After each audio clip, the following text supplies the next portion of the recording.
ఓం.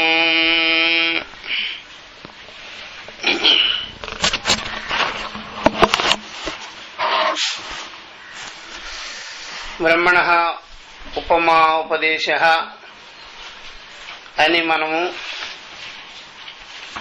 ఈ యొక్క అధిదైవత ఉపాసనని చెప్పిన తర్వాత విద్యుత్ నిమిషాది, దానికి రెండు పోల్చి విద్యుత్ ప్లస్ నిమిషాది అంటే కనురెప్పల యొక్క నిమిషాది.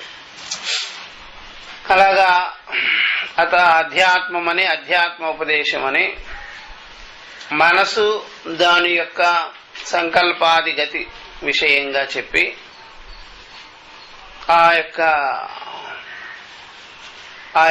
మనసు యొక్క సంకల్పాదులని స్మరించేటువంటిది, దానిని వ్యాపించుకొని ఉండేటువంటిది బ్రహ్మము కానీ వాళ్ళు అధ్యాత్మ ఉపదేశాన్ని కూడా, అధ్యాత్మ ఉపమా ఉపదేశాన్ని కూడా చేశారన్నమాట.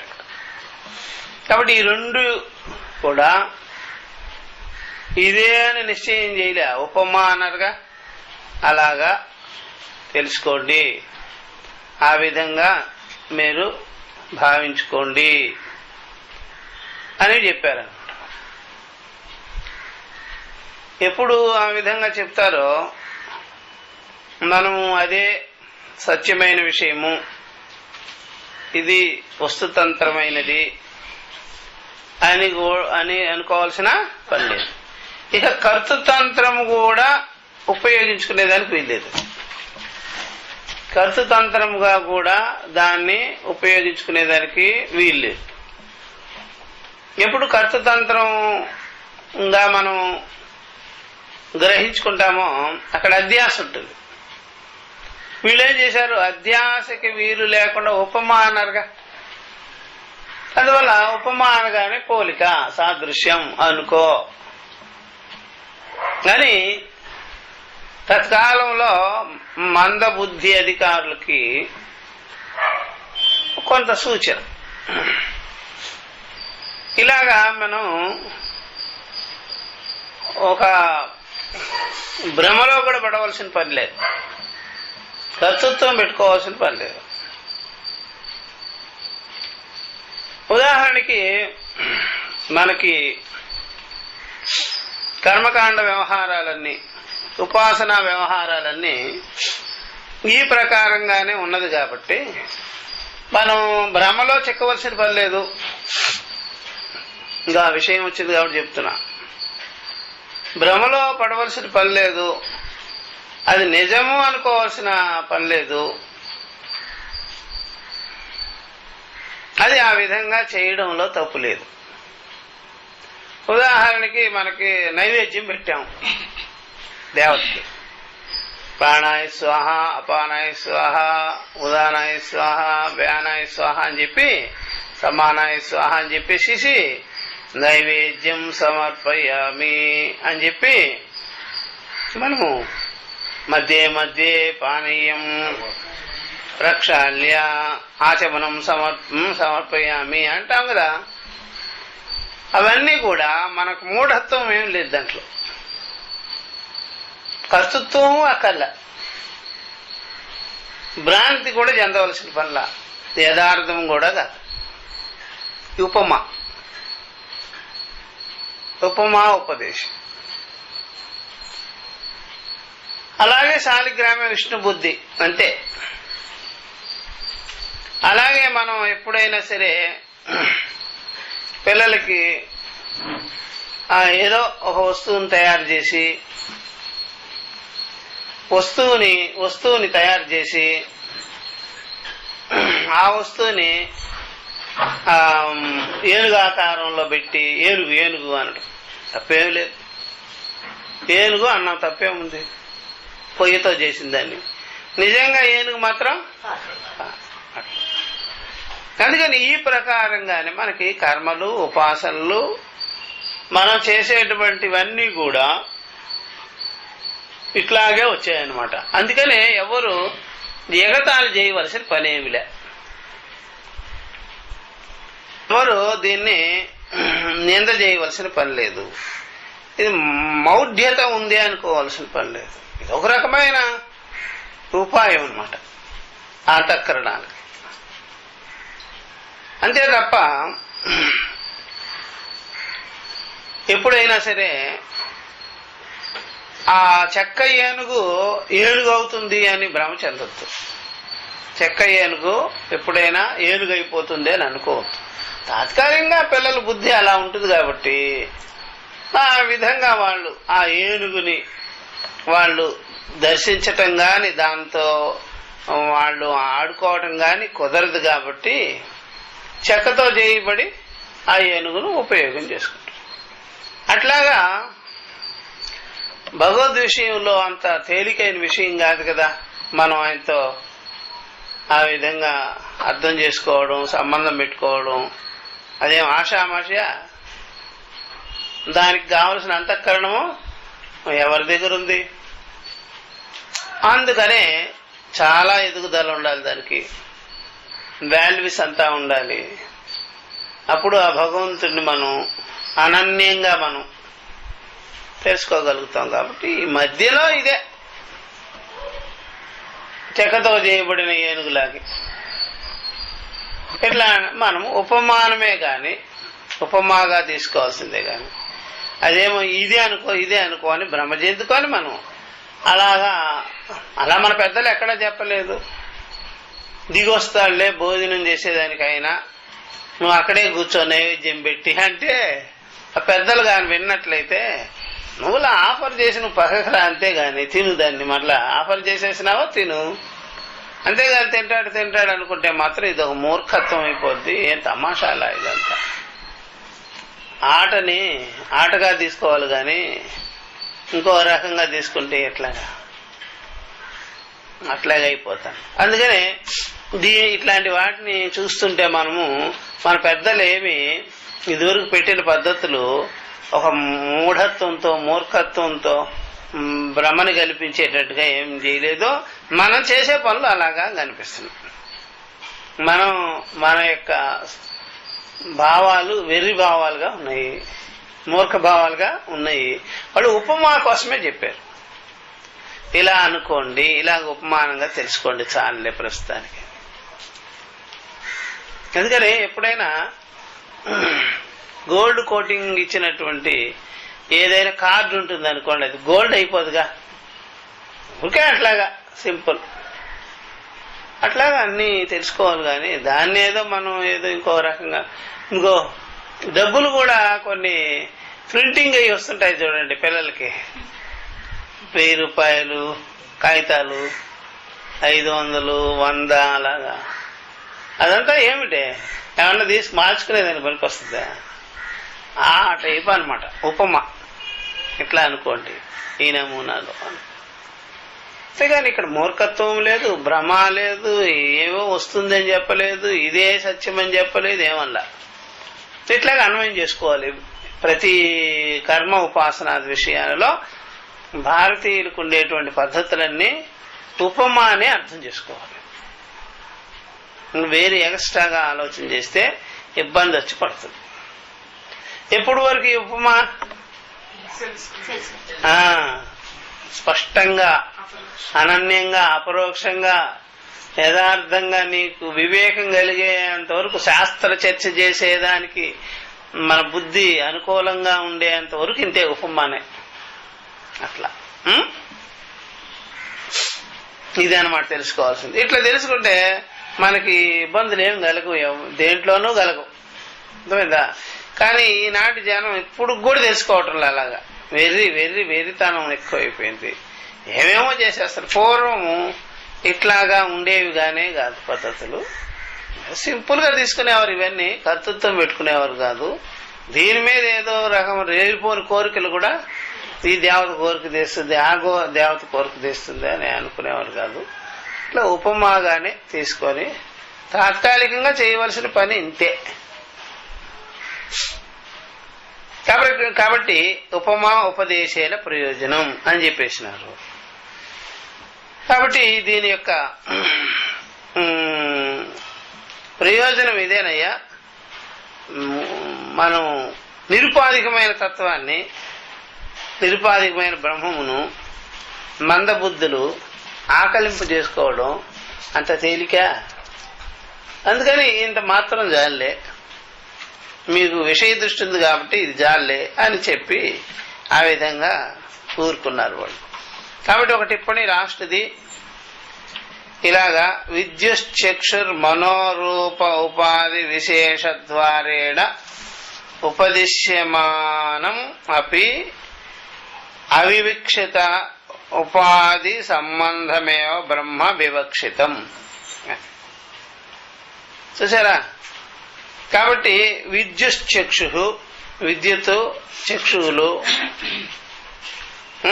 మనసు మనోరూపంగా చైతన్యం, ఉపాధి విశేషాల ద్వారా ఈ ఉపదేశం చేయబడింది. ఉపదేశ్యమానమపి అవివక్షిత ఉపాధి బంధమేవ బ్రహ్మ వివక్షితం. కాబట్టి ఇవి కూడా అవివక్షతో ఉపాధి సంబంధమేవ బ్రహ్మ వివక్షితం. ఈ విధంగా కూడా చెప్పడం బట్టి ఉపాధి సంబంధం బ్రహ్మ అని చెప్పినట్టు కూడా కానే కాదు. ఉపాధి ఉపాదానంతు సాధారణ బుద్ధి అనుగ్రహాయ ఇది అభిప్రాయం.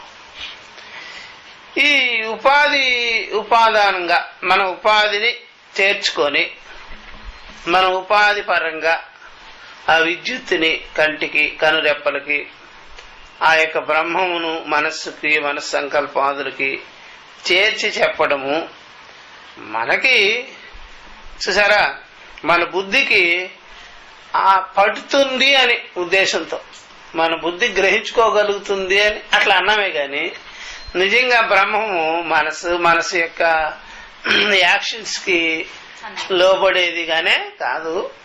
అలాగే విద్యుత్ కూడా కనురెప్పలకి సంబంధం. అలా పోల్చుకో విద్యుత్తుని, ఇదిగో కనురెప్పల్ని అలాగా అని చెప్పడం జరిగిందే గాని. కాబట్టి చక్షువులలో ప్రకాశించేది, సూర్యుడిలో ప్రకాశించేది ఒకే పురుషుడు అని చెప్పేది కూడా ఆ విధంగా అర్థం చేసుకునేదానికే గాని ఉపాధి సంబంధం పెట్టి చూపించటం గానే కాదు. మరి ఇంత చక్కగా ఉంటే షట్చక్రాల్లో చూపించుకోవడం, స్థానాలు చూపించటం బ్రహ్మ పరమాత్మకి ఏమి న్యాయం? అది అవన్నీ కరెక్ట్ గానే కాదు. అది చేసుకోవాలి. అర్థమైందా? అట్లా.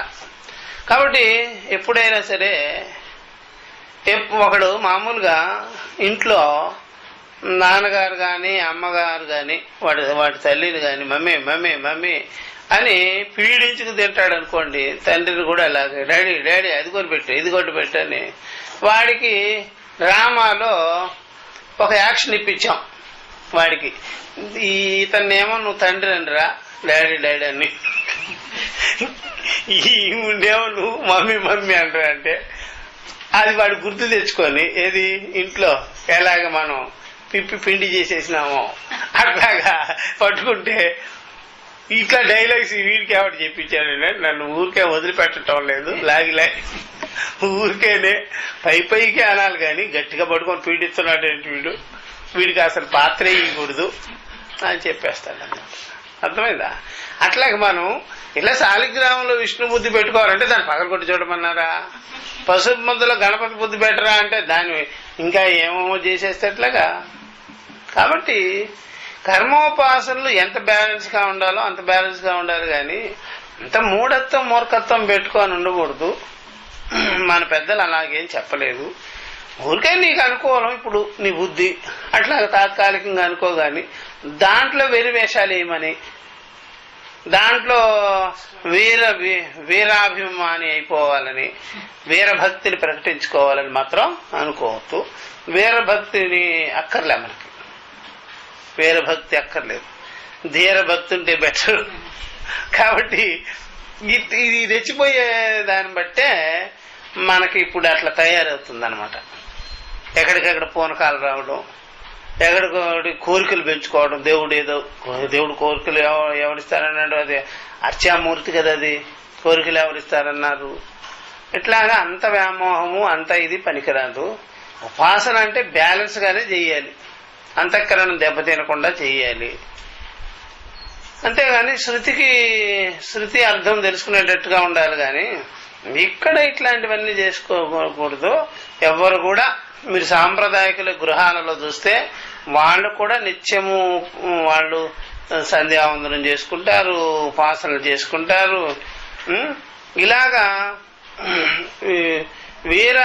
వీర భక్తుల్లాగా అట్లా దీక్షలని అదని ఇదని సులాలు పొడుచుకోవడం, అట్లా చేసుకోవడం, నిప్పుల్లో దిగటం, ఇట్లాంటి గందరగోళం పనులన్నీ వాళ్ళు చేయరు. ఎందుకు అవన్నీ? దానివల్ల ఉపయోగమా పాడా? అదేనమాట. అట్లా చేయరాదు.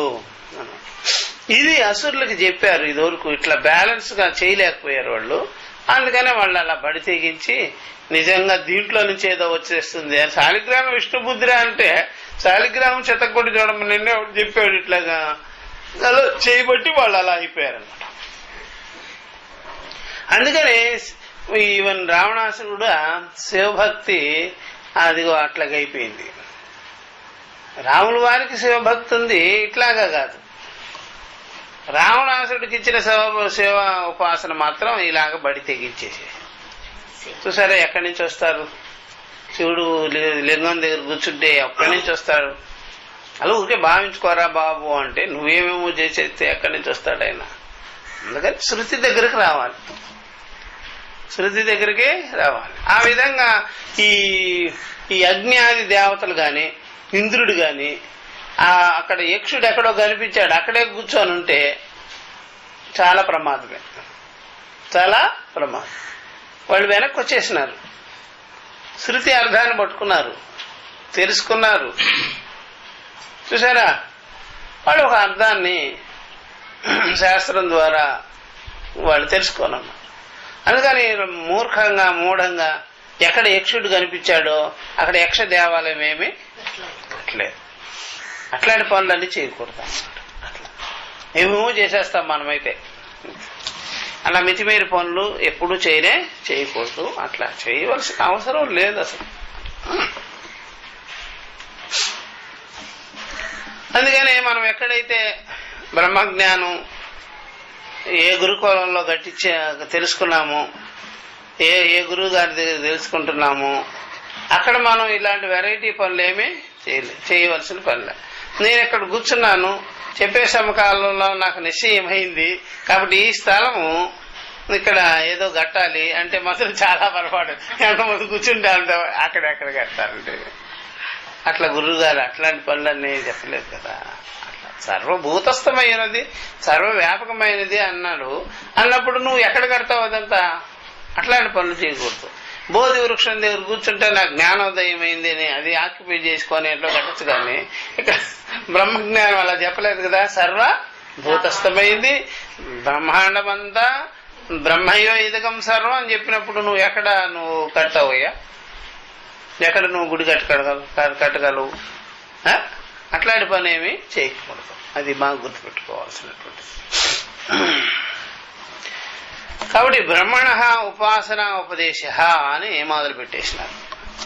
కాబట్టి బ్రహ్మము యొక్క ఉపాసన ఉపదేశాన్ని ఇక్కడ చెప్తున్నారు. ఎలాగ ఉపదేశం? ఇది కూడా ఉపమానమే, అది బాగా గుర్తుపెట్టుకోండి.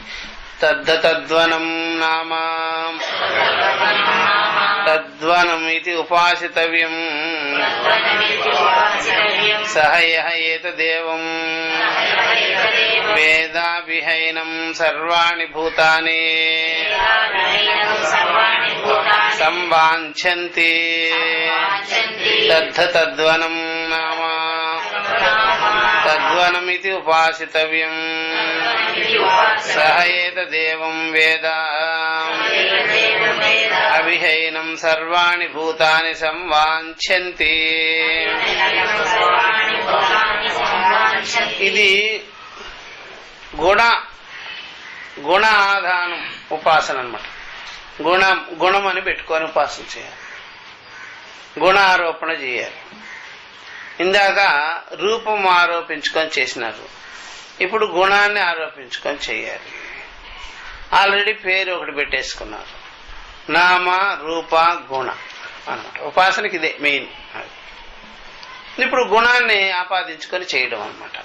ఈ ఉపాసన ఉపదేశం కూడా అలాగే చెప్పారన్నమాట. అట్లా తద్వనం అన్నారు. తద్వనం నామ తద్వనం నామ ఇది ఉపాసితవ్యం. తద్వనం ఇది ఉపాసితవ్యం. సహ ఏతదేవ వేద అభిహైను. ఈ ప్రకారంగా తెలుసుకొని సర్వాణి భూతాన్ని తద్వనం ఇది ఉపాసితవ్యం. ఈ సర్వం బ్రహ్మైవ, సర్వం ఆత్మైవ, ఈశావాస్యం ఇదగం సర్వం అన్నట్టుగానే ఇక్కడ తద్వనం ఇది ఉపాసితవ్యం. వనం బ్రహ్మము, బ్రహ్మవనం. ఈ జనాలందరూ ఎవరా? బ్రహ్మవనం. ఒక చెట్టును చూసినప్పుడు చెట్టు అంటాము, వందలు వేల చెట్లు చూసినప్పుడు ఏమంటాం? వనం అంటాం, వృక్షవనం అంటాం కదా. అలాగా వీళ్ళందరూ బ్రహ్మమే అయి ఉన్నారు అని మనం విచారించుకున్న తర్వాత బ్రహ్మం కంటే వేరుగా కాదు అన్నప్పుడు ఇదంతా కూడా బ్రహ్మవనం అనమాట. బ్రహ్మవనం అని ఉపాసన చేయండి, ఆ గుణం పెట్టుకొని అని చెప్పేసి. అది తద్వనం ఇది గుణ అభిధానేన ఉపాసితవ్యం బ్రహ్మ. గుణాన్ని ఆపాదించుకొని ఇదంతా కూడా బ్రహ్మమే అయి ఉన్నది అని తద్వనం అని ఆయన వనస్వరూపుడు, వన స్వభావుడు, వనము అని తెలుసుకొని సముదాయ వచనం అనమాట. తెలుసుకొని ఉపాసన చేసుకోండి అని చెప్పేసి ఇదొకటి. ఇప్పుడు భాష్యం చెప్తున్నారు. కించ తద్బ్రహ్మ కీల తద్వనం నామా. చూసారా? అంతేకాకుండా తద్బ్రహ్మ కీల ప్రసిద్ధార్థం. పూర్వమే చెప్పుకున్నారు అట్లాగా. తద్వనం అనేవారట. బ్రహ్మాన్ని ఏమనేవారు? తద్వనం, తద్వనం అని చెప్పేసినారు. కాబట్టి ఈ ప్రకారంగా ఆయన మొత్తం జగత్తంతా కూడా ఈ యొక్క నామరూపాల చేత బ్రహ్మ మొదలుకొని పిపీలిక పర్యంతమైన జగత్తంతా కూడా ఈ సమస్త జీవరాశులంతా కూడా బ్రహ్మమే అయి ఉన్నారు. కాబట్టి తద్వనం అన్నారు. ఆయన వనం ఇది. తస్య వనం తద్వనం తస్య ప్రాణిజాతస్య ప్రతిగాత్మభూతత్వాత్ వనం వననీయం సంభజనీయం. అతః తద్వనం నామ ప్రఖ్యాతం బ్రహ్మ తద్వనమితి యతః తస్మాత్ తద్వనం ఇతి అనేన ఏవ గుణాభిధానేన ఉపాసితవ్యం చింతనీయం. అనేన నామ్నా ఉపాసనస్య ఫలమాహ సహయః కశ్చిత్ ఏతద్ యథా ఉక్తం బ్రహ్మ ఏవం యథా ఉక్త గుణం వేద ఉపాస్తే అభిహ ఏనం ఉపాసకం సర్వాణి భూతాని అభిసంవాంఛంతి ప్రార్థయంత ఏవ యథా బ్రహ్మ. కించ అంతేకాదు తద్బ్రహ్మ కిల తద్వనం ఇది తద్వనం నామ ఇది ఉపాసతే. కాబట్టి పూర్వమే ప్రసిద్ధంగా ఈ ఉపనిషత్తుల్లో ఉంది. తద్వనం అనే పేరు కలిగి బ్రహ్మము ఉన్నది. తస్య వనం తద్వనం, ఆయన యొక్క వనం ఇది.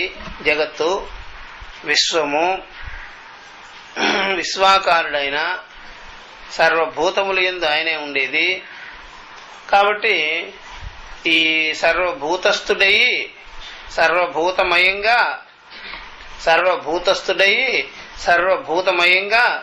ఉన్నాడు. కాబట్టి తద్వనం ఇది ప్రఖ్యాతం నామ. ఇలాగ ఉపాసన చేయండి, ఎవరైనా తెలుసుకోండి అని చెప్పేసి. తస్య ప్రాణిజాతస్య ప్రతిగాత్మ భూతత్వాత్, ఆయన ఈ ప్రాణిజాతంగా ప్రాణి సముదాయంగా ఉన్నాడు, ప్రాణుల యొక్క సముదాయంగా ఉన్నాడు, ప్రతిగాత్మ రూపంలో ఉన్నాడు. ప్రతిగాత్మ రూపంలో ఉన్నాడు. అందువల్ల ఆయన జంతోహో గుహాయాం, ఈ జంతువు యొక్క ప్రాణి యొక్క గుహలో, బుద్ధి గుహలో దేవవేద నిహితం గుహాయాం అన్నట్టుగా ఉన్నాడు. హృదయస్థుడై బుద్ధి సాక్షిగా ఉన్నాడు. కాబట్టి ప్రత్యేగాత్మ భూతత్వాత ఇప్పుడు ఒక టిప్పణి వచ్చింది. ఆత్మన పరమ ప్రేమాస్పదత్వాత్ సంభజనీయత్వం ఉపపన్నమితి భావ. ఆత్మ అత్యంతమైన ప్రియ వస్తువు, ప్రియమైన స్వరూపం ఆత్మ. ఎందుకంటే మనం చాలా ప్రియమైన వాళ్ళం. అత్యంతమైన ప్రియ వస్తువు మన స్వరూపం, మన అనుభవం, మనం మనకి. ఈ ప్రియమైనది ఏదైతే ఉంటుందో అదే ఆత్మ. బాగా ప్రియమైనది ఎవరా, ఇష్టమైనది ఎవరా? ఆత్మే. అందుకని దాన్ని స్వార్థం అంటాం. ఆ స్వార్థం నెగ్గించుకునేదానికే అందరూ ఏమేమో పనులు చేస్తుంటారు. ఇది ఆత్మస్వార్థం. బయట చేసినా, లోపల చేసినా, విపరీతం చేసినా, మంచిగా చేసినా ఆత్మస్వార్థమే నివృత్తి. ఇలాగ చేస్తుంటారు అందరూ. ఈ ప్రకారంగా ప్రత్యేగాత్మ స్వరూపుడయ్యి ఆయన ఉన్నాడు కాబట్టి వనం వననీయం సంభజనీయం. ఆయన్ని మనము ఇలాగా ఈ పదం పెట్టి చేయండి. ఏతత్ పదం వనం అని అనుకోండి. వనం ఉందా? వననీయం. ఈ పదం కొన్ని చోట్ల లేవంట. వననీయం అని. వననీయం అంటే భజనీయం, సంభజనీయం. ఇలా అనుకొని ఇలాగా మనం భావించుకొని ఈ విధంగా మనం చెయ్యాలి, ఉపాసన చెయ్యాలి. ఇదంతా జగత్తంతా బ్రహ్మమే అని, ఆత్మ ఏవ ఇదం సర్వమని, బ్రహ్మైవ ఇదం సర్వమని, ఈశ్వర ఇదం సర్వమని, వైశ్వానరుడని అలా చేయండి అని చెప్పేసి. ఇది వరకు ఆది దైవికమైన ఉపాసన, ఆధ్యాత్మికమైన ఉపాసన అయిపోయింది కదా. ఇంకా ఆది భౌతికం ఉండదు కదా. ఆది భౌతికం లేదు ఇక. అట్లా చెప్పలే వాళ్ళు. ఆది దైవికం చెప్పారు, ఆధ్యాత్మికం చెప్పారు, సరిపోతుంది. ఇంకా ఆది భౌతికంగా చెప్పరు. ఇంకా జగత్ సముదాయాన్ని చూసి చెప్పాలి. ఈ జగత్ సముదాయాన్ని ఆది భౌతికం అనలేరు మీరు, ఒక్క ఆధ్యాత్మికము అనలేరు, ఒక్క ఆది దైవికము అనలేరు. అండపిండ బ్రహ్మాండాదులంతా కలిపి అది లోపల కావచ్చు, బయట కావచ్చు, మొత్తం ఎవ్రీథింగ్ తద్వనం ఇది ఉపాసతే. ఇట్లాగా తద్వనం అని ఉపాసన చేయరు ఎవరు. బ్రహ్మ ఏవ ఇదగం సర్వం అని, ఈశ్వర ఏవ ఇదగం సర్వం అని, ఈశావాస్యం ఇదగం సర్వం అని చేయరు. అట్లా చేయరు ఎవరు. ఇంతంత పెట్టుకోని కూర్చో ఉంటారు ఎవరు, ప్రతి ఒక్కరు. వాళ్ళకి కావాల్సిన అంతఃకరణం అంతే ఉంటుందేమో, ఇట్లా ఉండదు కదా. ఇంతంత అంతఃకరణాన్ని పెట్టుకొని అక్కడ ఒక ప్రతిమను పెట్టుకొని ఒక అభిమానము, ఒక మతము, ఒక ధర్మము, ఒక నామరూపాలు, ఒక నామరూపాత్మకమైన దేవత అట్లా ఇరికించుకొని వాళ్ళ గూట్లో ఉపాసన చేస్తారు. కానీ బ్రహ్మ ఏవ ఇదగం సర్వమని, ఆత్మ ఏవ ఇదగం సర్వమని, తద్వనమని ఉపాసన మాత్రం చేయ. అదే అనమాట. అందుకని వాళ్ళు అలా చెప్పలేక ఆ యొక్క పరిమితత్వం, సంకుచిత భావం తీసి పడేసేసి ఇప్పుడు ఇలా చెప్పేసి. కాబట్టి ఇందాక చెప్పింది విద్యుత్గా కనురెప్పల్ని మీరు చూసుకోండి. దీంట్లో కూడా అదే టైపు మీరు భావించుకోవచ్చు. ఇలా ఉపాసన చేయండి అన్న అందరికి ఉంది సమానంగా. ఆది దైవికం ఇలా చెప్పారు కదా, విద్యుత్ భావన అందరికి ఉందా, కొంతమందికే ఉందా? ఇంకా ఆధ్యాత్మికం మనసు సంచారం జరుగుతుంటే మనసుని ఒక రకమైన అనుభవం వ్యాపించుకొని ఉంది కదా, మనసుని వెంటాడుతున్న అనుభవం ఉంది కదా, అది బ్రహ్మం అనుకో. మనసుని అంటి పెట్టుకొని ఉండేది, మనసుని స్మరించేటట్టుగా ఉండేది. ఇది అందరికి ఉందా, కొంతమందికి ఉందా?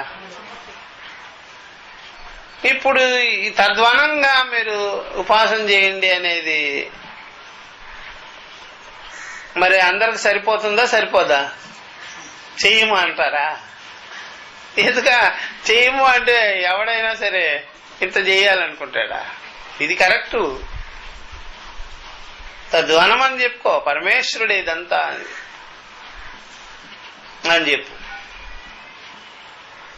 అందుకని ఎవరికైనా సరే నువ్వు నీ కనుచూపు మేర స్థలం తీసుకోరా అంటే ఏమంటాడా? ఇంత సరిపోతుందంటే అంటాడా? అనడా? కనుచూపు మేర అనగానే తీసుకుంటానని పరిగెత్తుతాడు. ఇంకా పరిగెత్తి మళ్ళీ ఇంకా కనిపిస్తుందండి అది కూడా అని అడుగుతాడు. ఇక్కడి నుంచి చెప్పాను నేను, అంతే. నువ్వు అక్కడికి పోయి మళ్ళీ చూస్తున్నావు. సరే కానీ ఏడు ఎట్లా కానీ అంతే, తీసుకోబో. ఇట్లాగ తద్వానమని ఉపాసన చేయరా అంటే నాకు కుదరదు. నేను ఇక్కడే శాలిగ్రామంలో పెట్టుకున్నా, ఇక్కడే ఉంగరంలో పెట్టుకున్నా, లాకెట్లో పెట్టుకున్నా, గుడిలో పెట్టుకున్నా అంటాడు. కానీ స్థలం కూడా నువ్వు అంతే పెట్టుకోవచ్చుగా, అంతే ప్రాపర్టీ పెట్టుకోవచ్చుగా అంటే రెండు. అర్థమైందా? అది బాగా. నువ్వు వాయువు నీకు నీ పేరుతో రాసిస్తున్నాను రా అన్నాడు అనుకోండి, అదే వాళ్ళు పీల్చొద్దని చెప్పండి అన్నాడు. వాయువు నీ పేరుతో రాయిస్తున్నావంటే, ఆకాశం నీ పేరుతో రాయిస్తున్నావురా అంటే ఎవరు ఉండకూడదు అంటాడు. అట్లాగా ఇంకేమనాలి? కాబట్టి తద్వనం అని చెప్పగానే జగత్తంతా కూడా బ్రహ్మమే, బ్రహ్మవనం రాది అని ఆ విధంగా తెలుసుకోవయ్యా అంటే భగవంతుని ఇంత చెయ్యాలని చూస్తుంటాడు. ఎప్పుడు చూసినా చిన్న వస్తువుగా, అల్పమైన వస్తువుగా, నీచమైన వస్తువుగా చేసేయాలి. ఎవరినే? పరమాత్మని. నీచంగా చూస్తాం వాడికి ఇష్టం, వాడి అంతఃకరణం అంతే. ఈ అంతఃకరణం వల్ల నీకు ట్రబులు, అందరికీ ట్రబులే.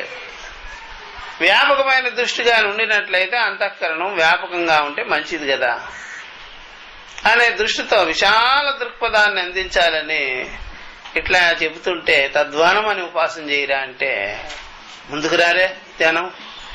అట్లా కాబట్టి బ్రహ్మ వనమయ్యేదంతా పరమాత్మ వనమయ్యా అని చెప్పితే వినకపోతే ఎట్లాగా? ఎప్పుడైనా ఎవరైనా వాళ్ళ పెరట్లో ఒక వంగ మొక్క వేసుకొని కూర్చోండి, వంగ చెట్టు, లేకపోతే ఒక మిర్చి, అప్పుడు పుష్కలంగా కాయలు కాసేస్తుంది. ఇది వంకాయ గాని మిరపకాయ. రోజు వచ్చి చూసుకుంటుంటాడు కూర్చొని. అదే వాడికి ఒక ఎకరం ఇచ్చేస్తే వంగ తోట, ఇంకా చూడు ఏ చెట్టు కింద కూర్చుంటాడు, ఏది చూస్తూ కూర్చోడు. ఎందుకని? ఏం పట్టించుకోడు. అది ఆ పరిమితత్వం ఉంటేనే నువ్వు అక్కడ చేరతావు, దాన్ని గొప్పగా అనుకుంటావు. మళ్ళా కెమెరాలో బంధిస్తాడు, ఒక చెట్టుకి 10 కాయలు కాసినాయి. రైతు అయితే అలాగనుకోడు, ఒక చెట్టు దగ్గర కూర్చున్నాం. నాకైతే తోట అంతా అదే, వందల మొక్కలు, వేల మొక్కలు ఉన్నాయి. 2 ఎకరాలు వేసా. ఇక చూడు ట్రాక్టర్ కోసేసేస్తున్నారు. నువ్వు ఇప్పుడు ఆ ఒక మొక్క దగ్గర కూర్చున్న వాడికి ఎలక కొట్టేసింది అనుకోండి, ఇది పీక్ కొట్టేసినట్టే. ఇప్పుడు 2 ఎకరాలు వేసుకున్న వాడికి ఎన్ని చెట్లు కొట్టేసినా, ఏమైనా పురుగు పట్టినా, ఏం పట్టినాయా. అట్లాగా వనమని ఉపాసన చేయ నీకేమనిపించదు. నువ్వు నాది నేను అని ఆ కాస్త పెట్టుకొని కూర్చున్నావు అనుకోండి, భార్య బిడ్డలు ట్రబుల్ వస్తే ఎంతో ఇబ్బంది. వనం అనుకున్నావు అనుకో, జరుగుతూ ఉంటాయి, ఇవన్నీ వస్తుంటాయి పోతుంటాయి అనుకుంటాం. అందుకని ఆ దృష్టితో ఆ వన ఉపాసన, ఈ విధంగా వైశ్వానర ఉపాసన ఇచ్చారన్నమాట, చెప్పారు. ఇట్లాగా చూసారా ఉపనిషత్తులు ఎలా ఉంది? ఇలాగా ఇంకెక్కడైనా ఉంటుందా వనం ఉపాసన? ఉంటుందా? సర్వం బ్రహ్మైవ అనే ఉపాసన, ఈశావాస్యం ఇదగం సర్వం అనే ఉండవు. కాబట్టి ఈశ్వరూపము అనేది అదే కదా, భగవద్గీతలో విశ్వరూపం విభూతి యోగం అనేది ఏమైనా శాలిగ్రామ విష్ణు బుద్ధి కాదు కదా. అది ఎంత విశ్వం, సూర్య చంద్రాదులే అట్లా ఉన్నారు కదా. అది బాగా గుర్తుపెట్టుకోవచ్చు. ఇలాగే మనం బాహ్యంగా కూడా మన వ్యవహారాలన్నీ ఇప్పుడు తలలో బెళ్ళలు కూడా చూసారా, ఇదివరకు సూర్యుడు చంద్రుడు ఇక్కడ అలంకారంలో, అంటే మన దృష్టి ఏమిటి, అట్లాగా సూర్యచంద్రాలు కూడా మనం తగిలించుకున్నాము. అట్లా ఉపాసన అన్నమాట. అట్లాగా అన్ని రకాలు చేసాం. బొట్లు కూడా వచ్చేవి, బొట్లు, సూర్యుడి బొట్టు, చంద్రుడి బొట్టు, నక్షత్రాల బొట్టు, అట్లాగా ఆ విధంగా భావించుకునేవాళ్ళు. అట్లా కాబట్టి మన పేర్లు కూడా అంతే. అలాగా భగవంతుడి పేర్లు, ఇలాగా అష్టదిక్పాలకుల పేర్లు. ఎందుకని ఆ విశ్వము ఆ ఆధిపత్యము మనకంటే వేరుగా లేదని. ఇట్లాగా వనమని భజించటంలో, మనము ఆ విధంగా ఆరాధించటంలో, ఆ విధంగా ఉపాసన చేయడంలో తప్పేమి లేదు. అత తద్వనం నామ ప్రఖ్యాతం బ్రహ్మ తద్వనమితి యత. కాబట్టి తద్వనమని ఉపనిషత్తుల ద్వారాను బ్రహ్మవేత్తల ద్వారాను చాలా ప్రఖ్యాతి. ఇదివరకే బాగా పేరుంది దానికి. బ్రహ్మ తద్వనం అని చెప్పేవారు. బ్రహ్మము తద్వనం అనే పేరుతో ప్రఖ్యాతి చెంది ఉన్నది ఉపనిషత్తుల్లో గాని బ్రహ్మవేత్తల్లో గాని ఆ యొక్క ఋషుల యొక్క సముదాయంలో. తస్మాత్ తద్వనం ఇది అనేన ఏవ గుణాభిధానేన ఉపాసితవ్యం చింతనీయం. కాబట్టి ఈ ప్రకారంగా తద్వనం అనేటువంటి దాని ద్వారా గుణాన్ని కలిగి వనదృష్టి పెట్టుకోండి. భగవంతుడిని, పరమాత్మని, బ్రహ్మమును ఆ గుణం కలిగి వ్యాపకం వ్యాపకం వ్యాపకం. దేవుడు వ్యాపకం అనే దృష్టి పెట్టుకోవడం మంచిదే కదా. వ్యాపకం అని తెలుసుకోవాలి కదా. అగ్ని ఏమిటంటే ఆ గుణం మనకు తెలుస్తుందా లేదా, కాలేదని. దేవుడు అనగానే వ్యాపకమైన దృష్టి కావాలా, పరిమితమైన దృష్టి ఉండాలా? మరి ఆ దృష్టి పెట్టుకోవాలి ఉండాలి కదా. వ్యాపకమైన దృష్టే ఉండాలి మన దగ్గర, ఆ గుణమే ఉండాలి మన దగ్గర. వ్యాపకమైన గుణము ఉండాలి. భగవంతుడు అనగానే వ్యాపకమైన గుణము.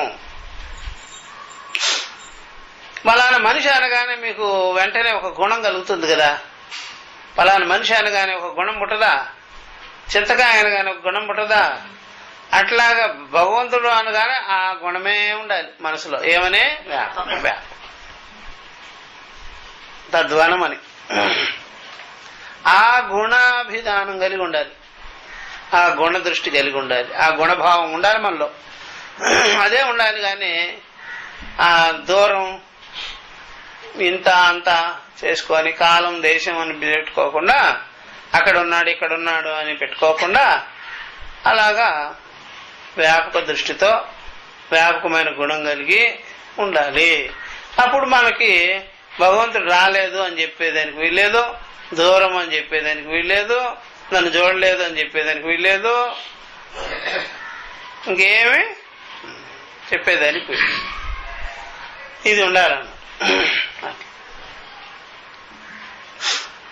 అందుకని ఎప్పుడైనా సరే భక్తుల్లో కూడా వ్యత్యాసాలు ఉంటాయి. ఎప్పుడైనా సరే ఓహో రామా నువ్వు రా ఎప్పుడు వస్తావు అనేదానికి, రామా నువ్వు నా మనసును బాగు చేయి అనేదానికి తేడా ఉంటుంది. నువ్వు రా అంటే ఆయన ఏమనుకున్నాడు? రాముణ్ణి ఏదో మామూలుగా పిలుస్తున్నావు. నువ్వు నా మనసును బాగు చేయవయ్యా, మనసు నీ వైపే ఉండాలి, మనసు నీ గురించి తెలుసుకో ఉండాలి అంటే ఇదేదో ఆధ్యాత్మిక పరమైనటువంటి అది భజనగా ఉంది అని తెలుసుకోవచ్చు. అందువల్ల మన యొక్క మనసుని బాగు చేయండి అంటే మనసుకు నువ్వు వెనకాలన్నావు అని అర్థం. నువ్వు రా అంటే ఎదురుగ్గా రావటమా? అట్లా ఉంటాయన్నమాట.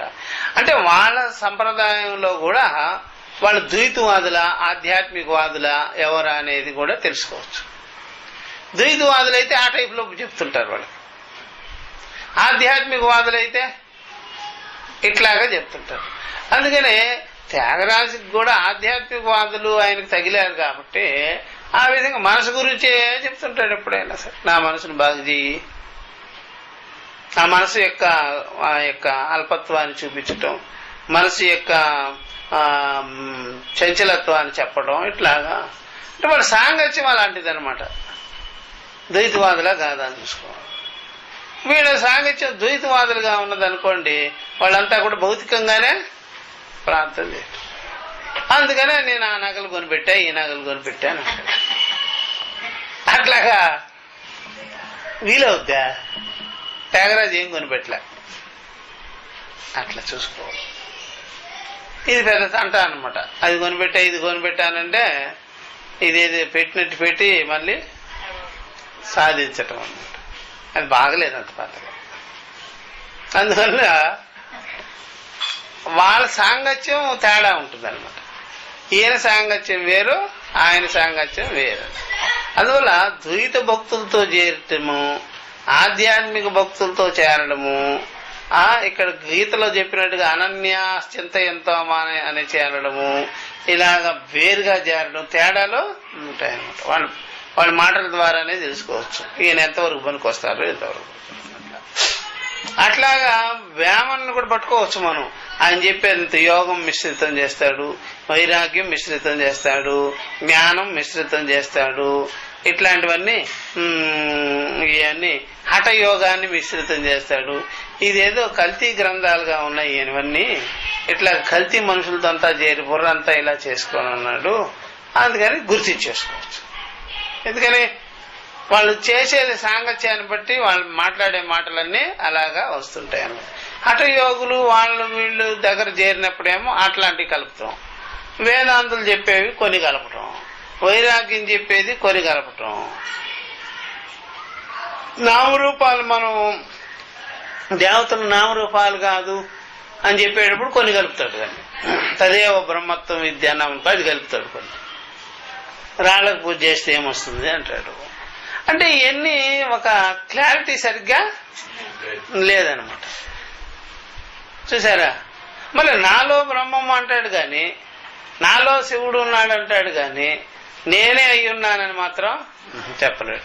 అంటే మళ్ళీ ఏంటిది, మళ్ళీ అధ్యాత్మ ఉపాసనకే ప్రాధాన్యత ఇచ్చాడు కానీ అధ్యాత్మ జ్ఞానం మాత్రం అతనికి. ఇట్లాంటివన్నీ చెప్పేయచ్చు. దాన్ని బట్టి వీళ్ళు ఎట్లాగా సాంగత్యం చేశారు. అందువల్ల నలుగురితో కూడిన విద్య అలాగుంటుంది. ఒక పద్ధతిగా వెళ్ళినటువంటిది మాత్రం అలా ఉండనే ఉండదు. ఈనాటి మన యొక్క విద్యార్థులు కూడా రకరకాలుగా వినేస్తుంటారు కదా, అందుకనే వేమన్లాగా మాట్లాడతారు. కొంత అది, కొంత ఇది, కిచిడి అయిపోద్ది. కిచిడిగా ఉండకూడదు, మళ్ళా ఒక రకంగా ఉండాలి. అలా కబీర్ దాస్ అంతే. కొంత వేదాంతము, కొంత ఏమో భక్తి, కొంత ఏమో యోగము, అంత మిక్సింగ్ చేసేస్తాడు. అంటే సంప్రదాయం ఒక పద్ధతిగా వెళ్ళాల. దేనికి దానికి వస్తుదంతరం ఖర్చుదంతరం వేరు చేయకపోతే మీకు ఇబ్బంది వచ్చుకోవచ్చు. ఇట్లా చాలా మంది, ఎంతమంది ఉన్నారో అంతమంది, ఈవెన్ గురునానక్ కానీ వాళ్ళు కానీ ఎక్కడెక్కడ చేరారో ఇట్లాగే ఉంటాయి. కలిపేసుకోకూడదు. ఇప్పుడు ఈ చాప్టర్ ఎవరికి జరుగుతుందో చెప్పేసినారు కదా వాళ్ళు, అట్లా ఉండాలన్నమాట. ఎవరికి చెప్పారా? మందాధికారులకి. అట్లా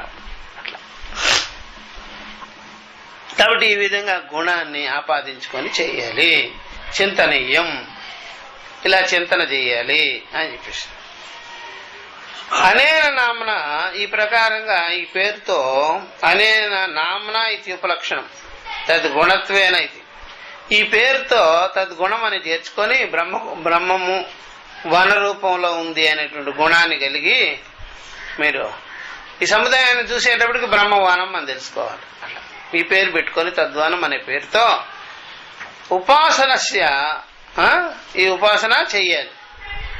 ఈ ప్రకారంగా ఉపాసన చెయ్యాలి. తద్వనం ఇది అనేన గుణాభిధానాన్ని ఉపాసితవ్యం చింతనీయం అనేన నామన ఉపాసనస్య ఫలమాహ. ఈ ప్రకారంగా చేసేటువంటి ఉపాసనకి ఫలాన్ని చెబుతున్నారు. ఇప్పుడు ఉపాసనస్య ఫలం, ఈ ఉపాసనకి ఫలం చెప్తారన్నమాట. ఫలం ఉంటుంది, చేసేదానికంతా ఫలం ఉంటుంది. సహ యః కశ్చిత్ ఏతద్ యథా ఉక్తం బ్రహ్మ ఏం యథా ఉక్త గుణం వేద ఉపాస్తే అవిహ ఏనం ఉపాసకం సర్వాణి భూతాని అభివాంఛంతి ప్రార్థయంతి ఏవ యథా బ్రహ్మ అని చెప్పేసి. కాబట్టి ఈ ప్రకారంగా ఎవడైతే ఇలా చేస్తాడో వాడికి ఫలం చెప్పేసినారు. ఎవడైతే యహ కశ్చిత్ ఏ సాధకుడైతే ఇలాగ ఉపాసన చేస్తాడు తద్వనం అని బ్రహ్మమును ఏతద్ యథావుక్తం పై చెప్పినట్టుగా బ్రహ్మము తద్వన స్వరూపుడు వన స్వభావుడు అని బ్రహ్మమును ఇలా చేస్తే ఆ పై గుణం కలుగుతుంది. తద్వనం అనేటువంటి గుణము అంటే ఈ విశ్వ వ్యాపకమైన దృష్టి, విశాలమైన బుద్ధి, చూసారా, ఇలాగా కలుగుతుంది. అంటే సంకుచితమైన బుద్ధి ఉండదు, విశాలమైన బుద్ధి ఉంటుంది, సర్వవ్యాపకమైన గుణమే పెట్టుకుంటాడు, బ్రహ్మభావమే పెట్టుకుంటాడు. అప్పుడు నేను కూడా బ్రహ్మం కంటే వేరుగా లేదని తెలుసుకుంటాడు. ఆ బ్రహ్మవనం కంటే నేను వేరు కాదు, సర్వభూతాలు బ్రహ్మవనం కంటే వేరుగా లేదు అని వారికి అర్థమైపోయింది. ఇప్పుడు మన ఇంటి పేరుతో ఉండే వాళ్ళందరూ మన ఇంటి వాళ్ళే అని మనం ఎలా అనుకుంటాము? మన వంశ వృక్షాన్ని గురించి మనకు తెలిసినప్పుడు మన వంశ వృక్షం అని తెలుసుకుంటాము. మన బంధు సముదాయం అంతా తెలిసినప్పుడు మన బంధువులు అని మనం ఎలా అనుకుంటాము? అలాగే మన జిల్లా గురించి, మన రాష్ట్రాన్ని గురించి, మన దేశాన్ని గురించి తెలిస్తే ఆ భావన మీకు ఉంటుంది. మన దేశస్తులు వాళ్ళు, మన జిల్లా వారు, మన యొక్క ఇంటి వారు, మన యొక్క కుటుంబం వారు, మన బంధువులే అని మీకు ఎలాగా ఉంటుందో అలాగే ఈ జనాలంతా చూసేటప్పటికి బ్రహ్మవనం మిమ్మల్ని కూడా బ్రహ్మవనంగా తెలుసుకుంటారు. అది అనమాట ఫలం. ఇప్పుడు ఈ ఫలం ఏమో తక్కువేం కాదు కదా, సార్వత్రికమైనటువంటి ఫలం కదా, సముదాయ ఫలం ఉంది కదా, విశ్వ ఫలం ఉంది కదా, ఇక లిమిటేషన్ లేనే లేదు. అట్లా యథావుక్త గుణం వేద ఉపాస్తే ఆ గుణం కలిగి ఉంటాడు ఉపాసన చేసేవాడు. కాబట్టి అభిహ ఏనం ఉపాసకం సర్వాణి భూతాని, ఆ ఉపాసకుడు ఆ సర్వభూతాలు కూడా ఈ బ్రహ్మం కంటే వేరుగా లేదు అని సర్వభూత ఫలాన్ని కలిగి ఉంటాడన్నమాట. దానికి ఒక టిప్పణి ఇక్కడ ఉంది. అభీత్యస్య అనేన సంబంధ ఇది దర్శితం అభిసంవాంఛంతి ఇది పునరుక్తి. వాడు కోరుకున్నదంతా పొందగలుగుతా ఉంటాడు. ప్రార్థయంత ఏవ యథా బ్రహ్మ, వాడు కోరుకున్నదంతా పొందుతాడు. ఎందుకయ్యా అంటే వాడు బ్రహ్మవనం కంటే వేరుగా లేదు కాబట్టి. బ్రహ్మవనం కంటే వేరుగా ఉన్నాడు అనుకోండి, అట్లా పొందలేడు. బ్రహ్మవనం కంటే ఆయన అనన్యంగా ఉన్నాడు కాబట్టి వారు కోరుకున్నదంతా బ్రహ్మవనం లోపలికే వస్తుంది. ఆ కోరికలన్నీ బ్రహ్మవనం కంటే వేరుగా ఉండదు. తాను అల్పుడు అని తెలుసుకోండి. అల్పుడు ఎక్కువ కోరలేడు, ఎక్కువ పొందలేడు, ఎక్కువ అవ్వలేడు, ఎక్కువ బుద్ధి ఉండదు. అల్పత్వంతోనే తిరుగుతూ ఉంటాడనమాట. ఎక్కువ ఏం చేయలేడు ఆయన వల్ల కాదు. అందుకని అల్ప బుద్ధి కలిగి ఉండాల్సి వస్తుంది. ఇక్కడ బ్రహ్మవనం అనే బుద్ధి ఉంది కాబట్టి ఆయన పొందేవన్నీ కూడా బ్రహ్మవనంతో సంబంధం ఉంటుంది కాబట్టి ఆ వ్యాపకమైనది పొందగలుగుతుంటాడు అన్నమాట. యథా బ్రహ్మ, బ్రహ్మం ఏ విధంగా వనమైందో ఆయన పొందేది కూడా బ్రహ్మవనంగానే ఉంటుంది. అది తెలుసుకోవాల్సింది. ఇట్లా వ్యాపకమైన ఫలమే. పరమార్థత తస్య. అందుకనే ఎవరైనా మీరు బాగా చూసుకోవాల్సింది, ఎవడైనా సరే తాను అల్పుడు అనుకుంటే, తాను ఒక దేశకాలాలకు పరిమితి అనుకుంటే దాన్ని వాడు వదులుకొని ఎక్కడికైనా వెళ్ళగలడా? వెళ్ళాడు. వాడికి ఆ కోరికలు తప్ప, ఆ మాత్రమైన కోరికలు తప్ప ఆయన ఎక్స్ట్రా కోరికలు ఉంటాయా?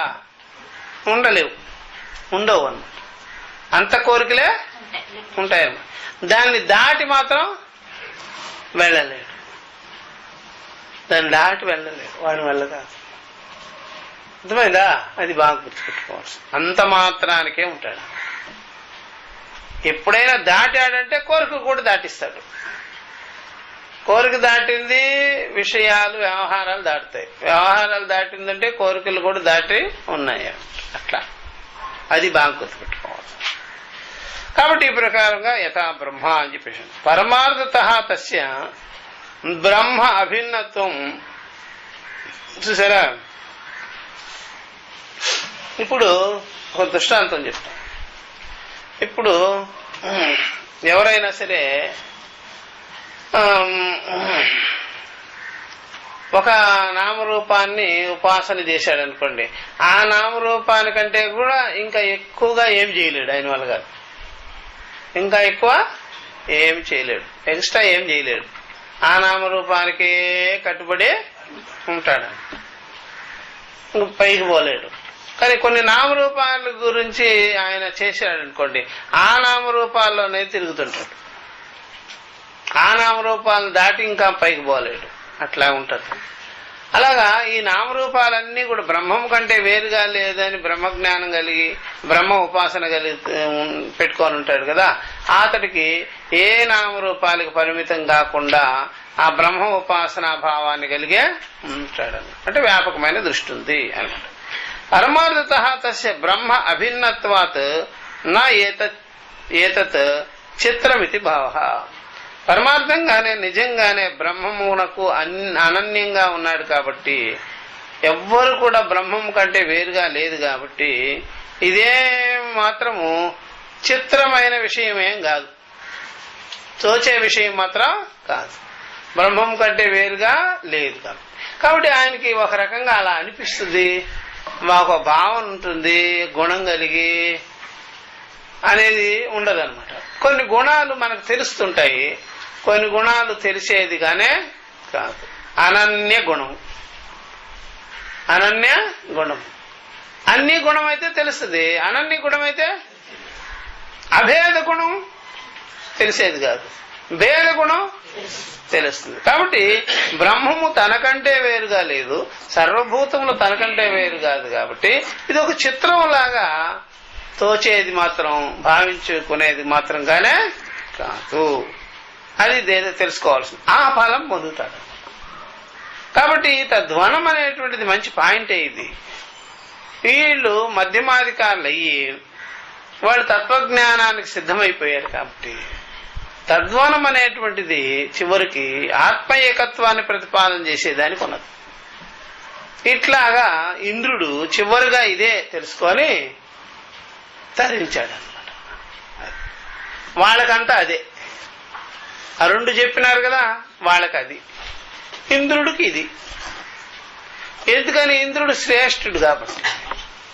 అట్లా ఇప్పుడు చెప్తున్నారు, ఉపనిషత్తు ఉపసంహారం చేసేస్తున్నారు. అయిపోయింది. సరే, ఇక్కడ ఈ వన ఉపాసన అయిందంటే ఉపనిషత్తు ఇంకా క్లోజ్ చేసేసుకోవాలి. అక్కడికి ఈ మంద మధ్యమాధికారాలను దృష్టిలో పెట్టుకొని చెప్పబడినటువంటి ఉపనిషత్తు ఇక్కడ క్లోజ్ చేయాలి. ఇక్కడ చెప్తున్నారు ఇప్పుడు ఉపనిషదగం భో బ్రూహి ఇత్యుక్త తే ఉపనిషద్ బ్రాహ్మీం వావా తా ఉపనిషద్ అబ్రూమేతి. తా అనేది తే అనమాట, దాన్ని ఊకారం ఉంటే తా అయిపోద్ది అనమాట. అక్కడ పైన కూడా ఊ వచ్చింది, ముందు తా అయింది, కింద కూడా ఊ వచ్చింది, ఉపనిషత్ అని తా అయిపోయింది. దాన్ని విడగొట్టి చదువుకోవాలంటే తే. ఉపనిషదం భో బ్రూహి ఇత్యుక్త్వా తే ఉపనిషద్ బ్రాహ్మీం వావతే ఉపనిషద్ అబ్రూమేతి. అబ్రూమేతి.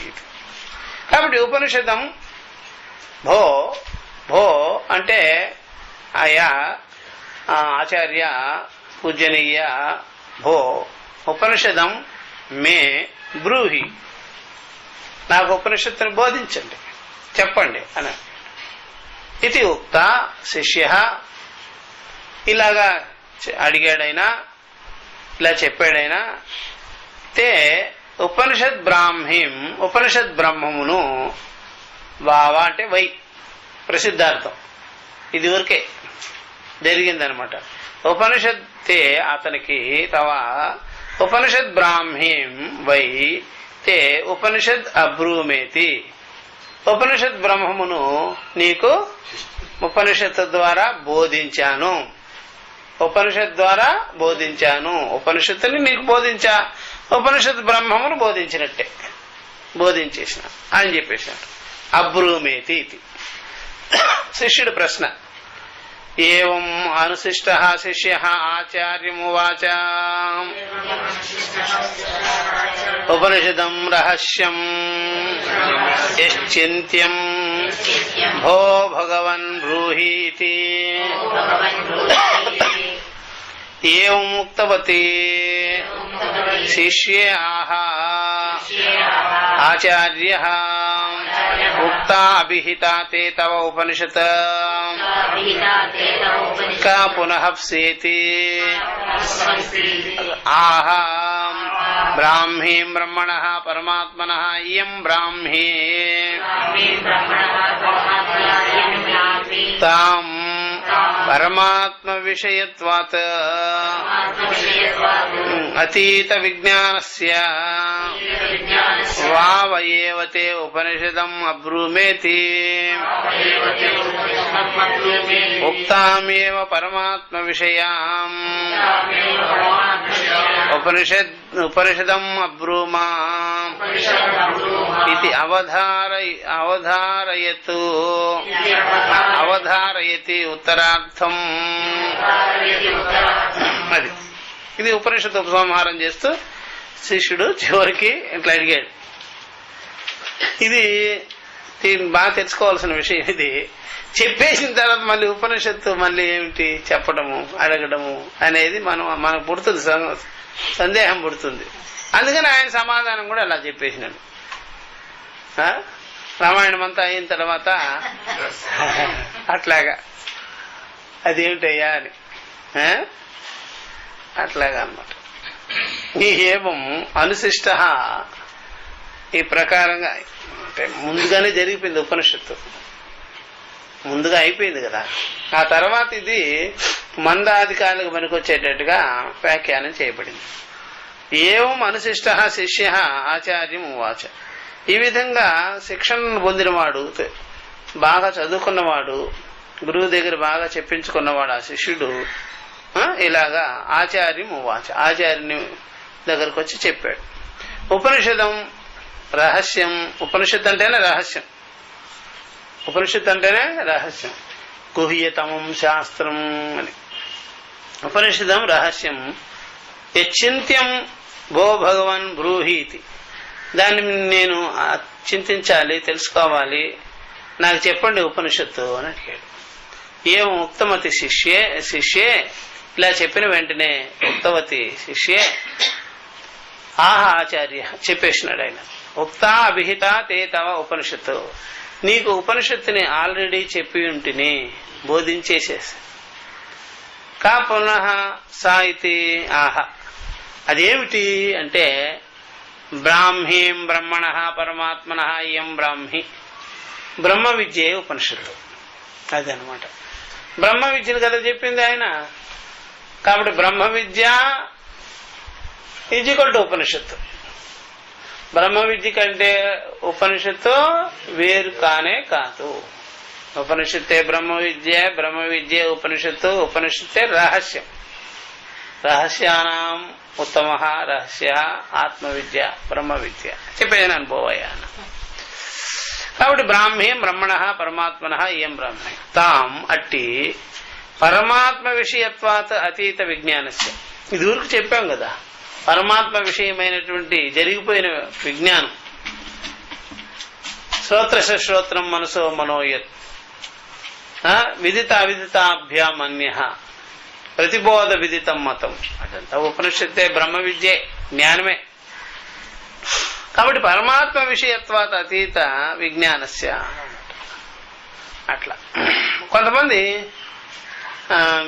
ఈ యొక్క వేదాంతం దగ్గరికి, ఉపనిషత్తుల దగ్గరికి వచ్చేసేసి మీరు చాలా కాలం నుంచి బోధిస్తున్నారు, బ్రహ్మమును చూపించలేదే అట్లాగనేవాళ్ళు. మోక్షం ఎప్పుడు వస్తుంది స్వామి అనేవాళ్ళు. మోక్షము ఎప్పుడు వస్తుంది అనేవాళ్ళు, బ్రహ్మం ఎలా ఉంటుంది అనేవాళ్ళు. అంటే అర్థం ఏంటి? ఇప్పుడు చెప్పిందంతా ఏమిటయ్యా? తత్వమసికి అర్థం ఏం చెప్పాను నేను, ప్రతిబోధ విధానికి అర్థం ఏం చెప్పాను నేను అంటే చెప్తారంట, ఇదే అదే ఇదే అదే. అప్పుడేమనుకుంటాడు? అప్పుడేమనుకుంటాడు? అది విని కూడా నేను ఇక్కడ నిశ్చయం చేయలేకపోయాను అన్నట్టు. కాబట్టి ఇదే అదే అనేటప్పటికీ అప్పుడు అర్థమైపోద్ది. అంటే అర్థం ఏంటి? కాబట్టి ఒక్కొక్కసారి మనం జేబులో వేసుకొని కూడా ఎంత వేసుకున్నాం ఏం వేసుకున్నాం కూడా చూడు. ఇప్పుడు ఇచ్చింది జేబులో వేసుకున్నావు కదా, అదే అట్లాగా ఉంటుందన్నమాట. చూసారా? ఇప్పుడు మళ్ళీ పొందవలసిందా లేకపోతే అయ్యే ఉన్నానని తెలుసుకోవలసిందా? ఇప్పుడు కూడా వాక్యార్థ విచారమే కదా, ఇప్పుడు కూడా శ్రవణమే కదా, ఇప్పుడు మళ్ళా ఇంకొకసారి చెప్పినప్పుడు వెంటనే అర్థమైపోయే విషయమే కదా, అంతే. అట్లాగన్నమాట. కాబట్టి ఇలాగా పరమాత్మ విషయత్వాత్ అతీత విజ్ఞానస్య, దీనికి ఒక టిప్పణి ఉంది. యదిదం బ్రహ్మ విజ్ఞానం నిరుపాధికం తస్య బ్రహ్మ విషయత్వాత్ బ్రాహ్మీం ఇది తస్యేవ అవధారణమితి. ఈ బ్రహ్మ విద్యా విషయం అంతా కూడా బ్రహ్మ విజ్ఞానం నిరుపాధికమైంది కాబట్టి బ్రాహ్మీ నా అన్యత్ అస్తి ఉపనిషత్. ఉపనిషత్తు కంటే కూడా ఈ బ్రహ్మ విద్య బ్రహ్మ జ్ఞానము వేరు కానే కాదు అని చెప్పేసి. ఉపాసనాపి తద్వనమితి, ఉపాసనా విషయంలో కూడా తద్వనం అని చెప్పాం కదా, అది బ్రహ్మ విద్యే. తద్విషయ గృహీత ఉపనిషత్ శబ్దేనా, అది కూడా ఉపనిషత్ శబ్దం కిందకే వస్తుంది. ఉపాసనా విషయం కూడా తద్వనం అనే చెయ్యాలి. పరంతు నా ప్రాధాన్యత ఇది భాష్య చర్చ గ్రంథత అవగమ్యతే. అదంతా కూడా ప్రాధాన్యం కలిగింది కాదు తద్వనం. ఈ ముందు జరిగిన చర్చ ప్రాధాన్యమైనది. తర్వాత తద్వనం అని చెప్పాం కదా, అది ప్రాధాన్యమైనదిగానే కాదు. అందుకనే ముందు అది జరిగి తర్వాత ఇది చెప్పవలసి వచ్చింది అనమాట. ఇది ప్రాధాన్యం చేసుకొని చెప్పకూడదు ఎప్పుడు. ఎప్పుడైనా ముందు ఇది చెప్పేసినారనుకోండి తద్వనం అని, లేనిపోని వస్తాయి. ప్రాధాన్యం కాదు, ఏది ప్రాధాన్యమైనదో అదే చెప్పాలి, అదే చెప్పాలి. ఇది ప్రాధాన్యం కాదు తద్వనం అనేది. అందువల్ల ముందు ముందు ఇవన్నీ సాధనలు చెప్పారు కదా తర్వాత కదా అని చెప్పకూడదు, లేనిపోని వస్తాయి. ముందు ఇదంతా అయిన తర్వాతనే కదా అది చెప్పకూడదు, అది ప్రాధాన్యమైపోతుంది. ఏది ప్రాధాన్యమో అది ముందు చెప్పాలి, అర్థమైందా? అప్రాధాన్యం అంతా చెప్పరాదు. ఇవన్నీ ముందు చెప్పేసినారనుకోండి వేసుకుంటే బాధిక, అర్థమైందా? వేసుకుంటే పావు, అది బాగా గుర్తుపెట్టుకోవాలి ఎప్పటికైనా సరే. అందుకనే భగవద్గీతలో కూడా సాంఖ్యయోగంతో మొదలయ్యిందంటే మా యొక్క భగవద్గీత ఆ సాంఖ్యంతో చెప్పకుండా మళ్ళా కర్మలు అవి ఇవి చెప్పేస్తే లేనిపోని వస్తాయి. అందువల్ల ఏది నిజమో ఏది యథార్థమో ఏది చెప్తే దుఃఖ నివృత్తి అవుతుందో అదే చెప్పేయాలి. అదే చెప్పాడేశాడు ఆయన, అర్థమైందా? ఇది చెప్పిన తర్వాత ఇది జేబులో వేసుకొని ఉన్నాడు అనుకోండి, ఆ జేబులో వేసుకున్నదే అని చెప్పాలి. అంతేగాని ఈ కర్మలు గిర్మలు అన్ని అయిన తర్వాత ఉపనిషత్తు దగ్గరకు వచ్చినాం అనుకోండి, అప్పుడు రారు కూడా, ఇది అర్థం కూడా కాదు. ఎందుకని ముందుగా పడిపోయింది కదా. అందుకని ఎప్పుడైనా సరే తాను తత్స్వరూపం కాబట్టి, నేను ఆత్మస్వరూపం కాబట్టి ఆత్మ విద్య బోధించాలి. కాబట్టి తాను సత్స్వరూపమైతే అసత్తును కానీ చెప్పేస్తే అది అంటుకుపోయింది అనుకోండి, ఆరోపణ జరిగింది అనుకోండి, అప్పుడు సత్యాన్ని చెప్పినా సరే అది బయటకు రాదు. ఏది ఎవరు ఏది అయ్యున్నారో అదే చెప్పేయాలి ముందు, చూసారా? వేరేది చెప్పేస్తే మళ్ళీ అది తీసేదానికి మళ్ళా ఎంతో టైం పడుతుంది, అది పోదు కూడా. అందుకని మనం మన అంతఃకరణలో ముందుగా పడవలసింది ప్రధానమైనదే, అసలైందే పడాలి. ముఖ్యమైన విషయం పడిపోతే మంచిది. ముందుగానే మనకు పిల్లలకి ఆ రకమైనటువంటి అవగాహన ఇస్తే మంచిది. అంతా లేనిపోని చెత్తేసేసి ఇక జీవితం అంతా తీసుకునేదానికి తీగిపోవడం ఒకటి, అదంతా లేనిపోని జటిలమైపోతాయి. ముందుగానే తత్వ విషయాన్ని ప్రతిపాదన చేసి వేయాలి. అంతేగాని ఇవన్నీ వేసేసిన తర్వాత మళ్ళా తత్వజ్ఞానం పట్టదు, అది తీయడం అంత సులభం కాదు. అందుకని అర్జునుడికి ముందుగా ఎత్తుకోవడమే జ్ఞానాన్ని బోధించి పరిస్థితి. సాంఖ్యాన్ని చెప్పేసి సాంఖ్యం చెప్తే ఆ గొడవ పోతుంది. ఇక మీదట ఏమైనా డౌట్లు ఉంటే బయటకు రావాలి. అందువల్ల ఎప్పుడైనా వేదాంతం చెప్తేనే అంతఃకరణలో ఎన్ని రకాల డౌట్లు ఉన్నాయో అన్ని బయటకు వస్తాయి. పెన్సిలిన్ ఇంజెక్షన్ వేసిన తర్వాత వాడికి రియాక్షన్ అవుతుందా లేదా అని జాగ్రత్తగా ఆవిల్ పెట్టుకోవాలి.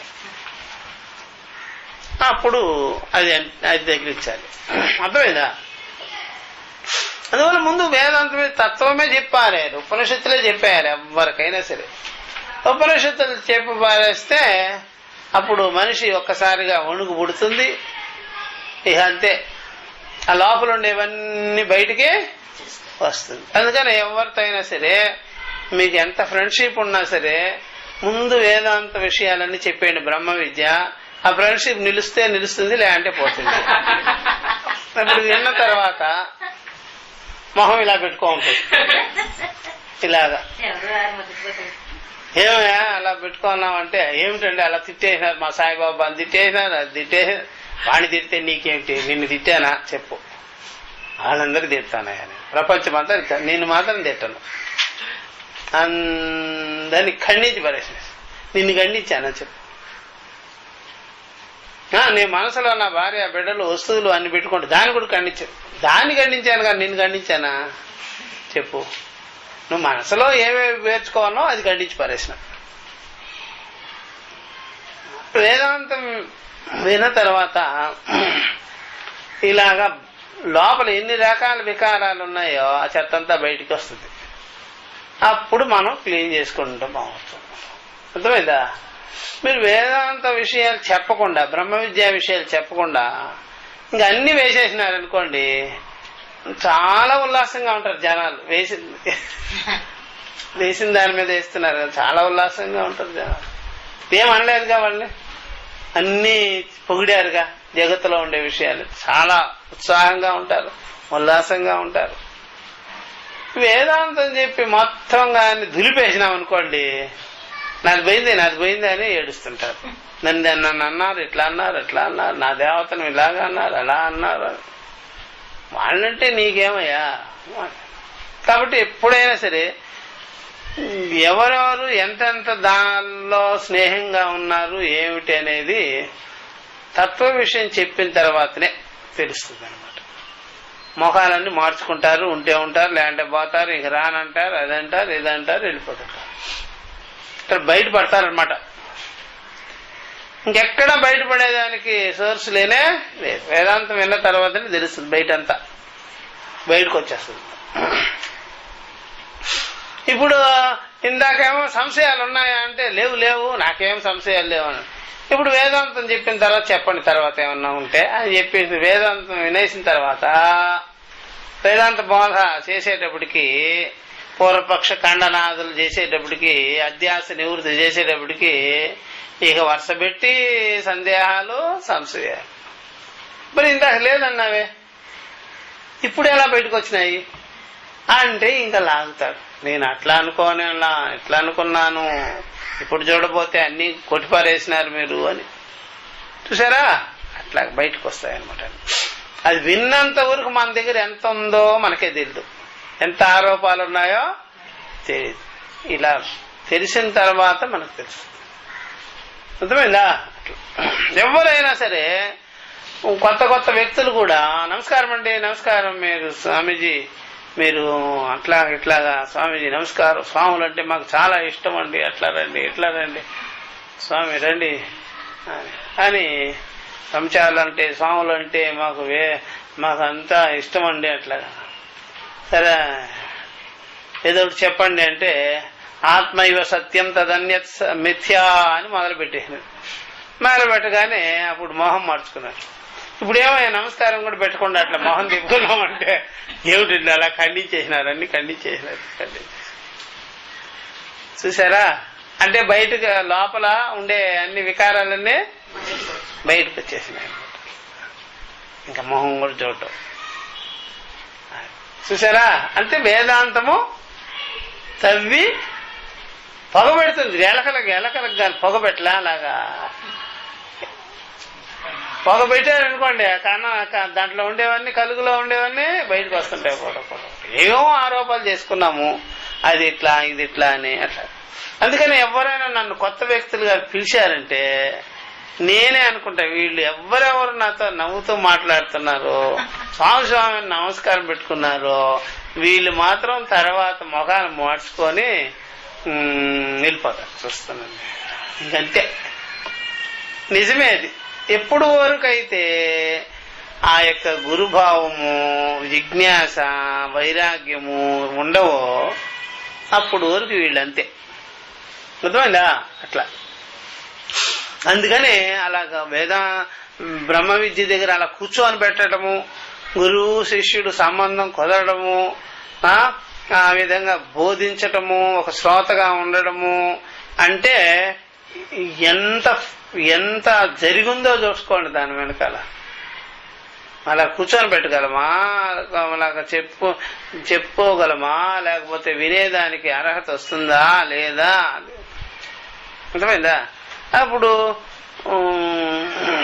గురువుగారు సంతోషించాలా, శిష్యుడు సంతోషించాలి? చెప్పండి. గురుగారే సంతోషించాలి ఎక్కువ. అబ్బాబా కూర్చోగలిగారు నాయన, లేకపోతే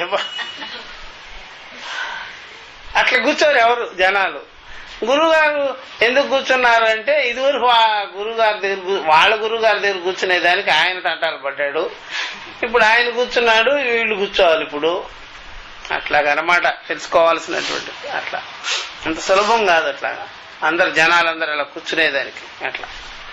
కాబట్టి ఈ ప్రకారంగా ఉపాసనాపి తద్వనమితి తద్విషయ గృహీత ఉపనిషత్ శబ్దేనా అని చెప్పేసి ఇప్పుడు అంటున్నాడు ఇక్కడ. పరమ వావ ఏవ తే ఉపనిషదం అబ్రూమేతి, ఉపనిషత్తుని నీకు బోధించేసినాను.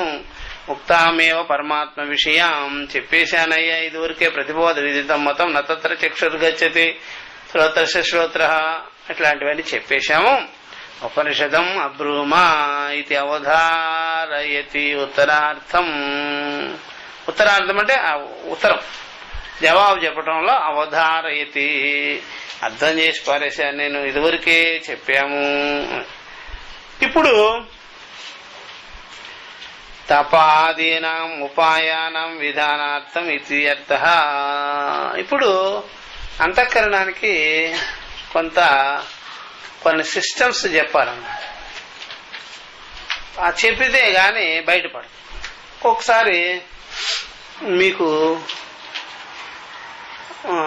ఎలా ఉంటుందంటే ఈ విషయము, గురుగారు ఎత్తుకోవటమే తపస్సు, బ్రహ్మచర్యం, సత్యం, వాల్యూస్ ఇవన్నీ చెప్తారా, బ్రహ్మ విద్యని చెప్పేస్తారా? బ్రహ్మ విద్యని చెప్పేస్తారు. బ్రహ్మ విద్యని చెప్పేసిన తర్వాత అంతఃకరణం తీసుకోదన్నమాట, విపరీతంగా తీసుకుంటుందన్నమాట. తీసుకోదు, విపరీతంగా తీసుకుంటుంది. అప్పుడు ఈయన ఏం చేస్తాడంటే మధ్య పానీయం అన్నట్టుగా ఇవన్నీ వివేకము, వైరాగ్యము అక్కడ ఉన్నా సరే సాధన చతుష్టయ సంపత్తి అనంతరం అని చెప్పలేం కదా.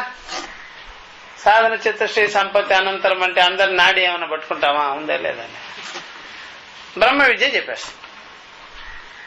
ఒకవేళ సాధన చతుష్టయ సంపత్తి చెప్పండి మీరు, పడుతుందో పట్టదో తెలియదు, అది కూడా పట్టదు.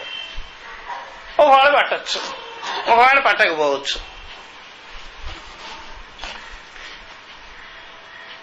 ఇమీడియట్లీగా ఐసా పైసాగా తేల్చి పారేసేది ఏమిటో చెప్పండి? సాధన చతుష్టయ సంపత్తి లేకపోతే బ్రహ్మ విద్య?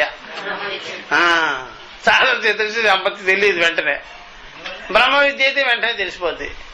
సాధన చతుష్టయ సంపత్తి చెబుతూనండి ఇలాగ నవ్వుతూ వింటుంటాడు. బ్రహ్మ విద్య చెప్పారేసినండి పైకి లేస్తాడు. ఏమిటి ఏమిరా బాబు, ఏమిటి అలా లేచేస్తున్నావు, ఏమిటండి మీరు అట్లా చెప్పేస్తున్నారు? అట్లా సాధన చతుష్టయ సంపత్తిలో లేవలా, బ్రహ్మ విద్యకి లేచాడు అంటే అర్థం ఏంటి? సాధన చతుష్టయ సంపత్తి అవసరం. ఏం కావాలి? అందుకనే యాడింగ్లు ఇస్తుంటారు మధ్య. సాధన చతుష్టయ సంపత్తి, వివేక వైరాగ్యాలు, విషయేషు గుణదోష దర్శనం, ఇవన్నీ ఇంక్లూడింగ్ పెన వేసుకొని పోతూ ఉంటుంది. ప్రత్యేకంగా చెప్పవలసిన పనే ఉండదు. ఒకవేళ చెప్పినా సరే మళ్ళీ అవసరం ఉంటుంది. చెప్పేసినా సరే అవసరం ఉంటుంది. అర్థమైందా? వాడు సిమెంట్లో ఆల్రెడీ నీళ్లు పోసి కలుపుతాడు, అయినా సరే ఒక డొక్కుతో పెట్టుకో ఉంటాడు. ఎవరు? వీడి మేస్త్రి. ఎందుకని? ఇట్లా ఇట్లా అనకుండా మాత్రం ఏడు మళ్ళీ అంటుంటాడు కిందకి పైకి. వాడు కలిపింది సరిపోలా, మళ్ళీ కిందకి పైకి ఇట్లా అంటుంటాడు, పోస్తుంటాడు, మళ్ళీ ఇట్లా అంటుంటాడు. కూడా ఇటుకలు కూడా మళ్ళీ వాడు పెద్దగా తడిపి ఉండడు, మళ్ళీ తడుపుతుంటాడు. అట్లా ఊరికే వాడు తడిపేసినాడు కదా అనుకోడు, మళ్ళీ చేస్తుంటాడు. అలాగా సాధన చతుష్టయ సంపత్తిలో అయిపోయింది అనుకోవద్దు. ఏమో బ్రహ్మ విద్య వల్ల బయటపడుతుందన్ని. ఎన్ని రకాల లోపల వికారాలు ఉన్నాయో అప్పుడు మీరు తెలుసుకుంటారు ఇక్కడ వాల్యూస్ ఎంత ఉంది, ఎంత లేదు, ఏమిటి అనేది. ఇప్పుడు మీరు ఇంతకాలం విన్నా సరే ఏదో ఒకటి లోపల ఇరుక్కొనే ఉంటుంది. ఇంకా అర్థమైందా? గురువులు ఈ కాలం గురువులు అయితే కొద్దిగా జంకుతారు. పూర్వం గురువులు అయితే జంకేవాళ్ళు కాదు. నీకు బుద్ధి లేదంటే అని చెప్పి టక్కమంటలేసి నాకు బుద్ధి లేదంటారా మీరు? పూర్వం అయితే అట్లా అనరు. బుద్ధి లేకుండా చేశారు కదా గురుగారు మీరా, ఇంక బుద్ధి లేదా అంటారేంటి? బుద్ధి లేకుండా చేసేసినారంతా. ఇప్పుడైతే అంటారా అలాగే? అప్పుడైతే బుద్ధి లేకుండా చేశారు కదా మీరే, బుద్ధిని తీసి పరేసినారు, బుద్ధి లేకుండా పోయింది. ఏమిగా చెప్పారు నన్ను? సాక్షి సార్. అందుకని నాకు బుద్ధి లేదు. అర్థమైంది? ఇది మంగళకర వచనమా అమంగళకరమా? మంగళకరమే. బుద్ధి లేకుండా చేసేసి. బుద్ధి ఉంటేనే ట్రబులు. కోడలు ఏమంటుంది, అత్త ఏమంటుంది, భర్త ఏమంటాడు, పిల్లలు ఏమంటాడు. బుద్ధే లేకుండా పోతే ఎవరు ఏమన్నా సాక్షి ఏమన్నాడు? చెవులు లేవు, కళ్ళు లేవు, ఏమి లేవు. అర్థమైందే? బుద్ధి ఉంటేనే కదా చెవులా. అది కాబట్టి ఆ కాలం అట్లా తీసుకునేవాడు. ఏమన్నా తీసుకునేసేవాడు. అన్నీ మంచి సాక్షి తత్వాన్ని తప్ప అన్నిటిని రిమూవ్ చేసే మాటలే ఉంటాయి ఎవరి దగ్గర? వేదాంతుల దగ్గర. అర్థమైందా? మిగిలిన లోకులంతా కూడా ఇదే నేను అనుకోన్నారు కాబట్టి దాన్ని ఏమన్నా అంటే మాత్రం ఒప్పుకోరు. ఏది నేను అనుకో ఉంటారు? అహం ప్రత్యయమే నేను, బుద్ధి ఆదిలే నేను, మనసే నేను, ప్రాణమే నేను, ఇంద్రియాలే నేను, శరీరమే నేను, విషయాలే నేను అనుకుంటాం. కాబట్టి అక్కడ ఏమన్నా అంటే మాత్రం ట్రబుల్ వస్తుంది. ఇక్కడ సాక్షి నేనని తెలుసుకోమన్నాను కాబట్టి ఏమన్నా సరే ఏం రాదు. అది అనమాట. అందుకనే మీకు జ్ఞానం కలిగిన వెంటనే, ఆ తత్వ విచారంతో ఉన్న వెంటనే ఎవరేమన్నా ఏం పట్టించుకోరు. అదంతా అంతఃకరణ విషయం, చెవుల విషయం, మనో విషయం, ప్రాణ విషయం, దేహ విషయం, అది నాకేం పని అని తెలుసుకోవాలంటారు. అర్థమైందా? అందుకనే తత్వం తెలిసినవాడు, తత్వ విచారం చేసేవాడికి రియాక్షన్స్ ఏమి రావు. అంటే వినిపించేదాని కాదు, వినిపిస్తుంది బాగా. ఎందుకని అది నేను కాదని తెలుసుకోవాలంటే దాంతో మనం ఎందుకు పట్టుకోవటం? బుద్ధినే తిట్టింది ఆయన, అహంకారాన్ని తిట్టింది. అది ఎప్పుడో గురువు తిట్టి పెట్టాడు కదా, గురువు తిట్టేశాడు కదా, గురువు తీసి పక్కకు పెట్టారు కదా, విడగొట్టేసినారు కదా. తిట్టుకుంటే తిట్టుకో అట్లా. అర్థమైందా? అది బాగా గుర్తుపెట్టుకోవాలి. అందుకనే ఎప్పుడైనా సరే ఎలాగా ఉండాలయ్యా అంటే బాగా గుర్తుపెట్టుకోవాలి. నీళ్ళల్లో పడేసిన అగ్గిపెట్టిలాగా ఉండాలి. నీళ్ళల్లో పడేసిన అగ్గిపెట్టి, అగ్గి పొలాలు అలాగే ఇంద్రియాలన్నీ తడిచిపోయిన అగ్గి పొలలు అంతఃకరణం తడిసిపోయి పెట్టే గీకినా అంతే. అర్థమైందా? అట్లా. కాబట్టి అంతఃకరణము ప్లస్ ఇంద్రియాలు అగ్గిపెట్టే అగ్గిపొలంలాగా తడిసిపోయేలాగా ఉండాలి. అప్పుడు ఎవడు ఎంత గీక్కున్నా ఏమిటి మంట వచ్చేదా? ఏమైనా గీక్కోవా, ఎవడు ఏమైనా చేసుకో. అట్లా. అర్థమైందా? ఇప్పుడు మనం బాగా ఎండబెట్టుకొని ఉంటాం కదా, అలా గీకటమే తడు మంట. అట్లా బాగా. అందుకనే దీపావళి సామాన్లన్నీ బాగా ఎండలో పెడుతూ ఉంటాం. అట్లా ఆ ప్రకారం గురువు దగ్గరికి వెళ్ళొచ్చారా అంటేనే అంతఃకరణము అగ్గిపెట్టే ఏ విధంగా నీళ్ళల్లో పడేసాం, తడిపి పెట్టాము, నానిపోయి ఉన్నాయి, అట్లాగైపోయినాయి మంటరిక. అట్లా ఉక్త ఉపనిషత్ సాధన నిరపేక్ష ఏవ అమృతత్వాయ. కాబట్టి పై చెప్పబడిన ఉపనిషత్తు ఉంది సాధన నిరపేక్షగానే, సాధన నిరపేక్షాయ అమృతత్వాయ. పై చెప్పబడిన ఉపనిషత్తు సాధనని అపేక్షించకుండానే అమృతత్వాన్ని కలిగించేశారు. సాధనమే అపేక్షించుకోదు. సాధన నిరపేక్ష అక్కడ లేదులేండి టిప్పణి, అదే హెడ్లైన్. పై చెప్పబడిన ఉపనిషత్తు అంతా కూడా సాధనని అపేక్ష చేసుకొని అమృతత్వంగానే కాదు, సాధన నిరపేక్ష ఏవ అమృతత్వం పై చెప్పబడిన ఉపనిషత్తు. అందుకనే వీళ్ళు ఇంకేదైనా డౌట్లుంటే ఇప్పుడు చెప్తే తెలిసిపోతుంది.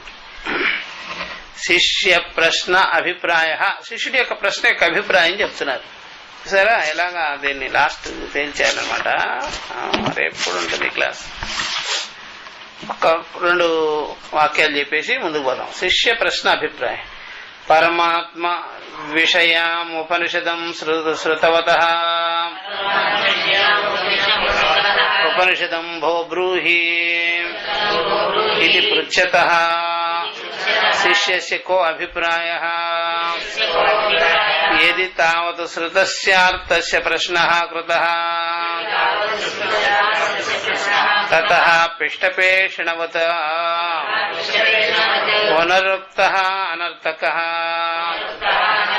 ప్రశ్నః స్యాత్ అత సావశేష ఉక్త ఉపనిషత్ స్యాత్ తతః తస్యాయాః ఫలవచనేన ఉపసంహారో న యుక్తః ప్రేత్యస్మాత్ లోకాత్ అమృతా భవంతీతి. కాబట్టి పరమాత్మ విషయం ఉపనిషదం శ్రుతవతః, ఈ పరమాత్మ విషయమైనటువంటి ఉపనిషత్తుని ఇక్కడ విన్నటువంటి అతడు మళ్ళా అడిగాడు. ఉపనిషదం భో బ్రూహి ఇది పృచ్ఛతః. శిష్యుడి యొక్క అభిప్రాయం ఏమై ఉండొచ్చు, చెప్పినా సరే వానికి ఇలాగా అనిపించింది ఏంటి? ఇది తావత్ శృతస్య అర్థస్య ప్రశ్నః కృతః. విన్న విషయాన్నే అర్థాన్ని మళ్ళీ ప్రశ్నించాడంటారా? తతః పిష్టపేషణవత్, మళ్ళీ విన్నదాన్నే వినడం ఏంటయ్యా?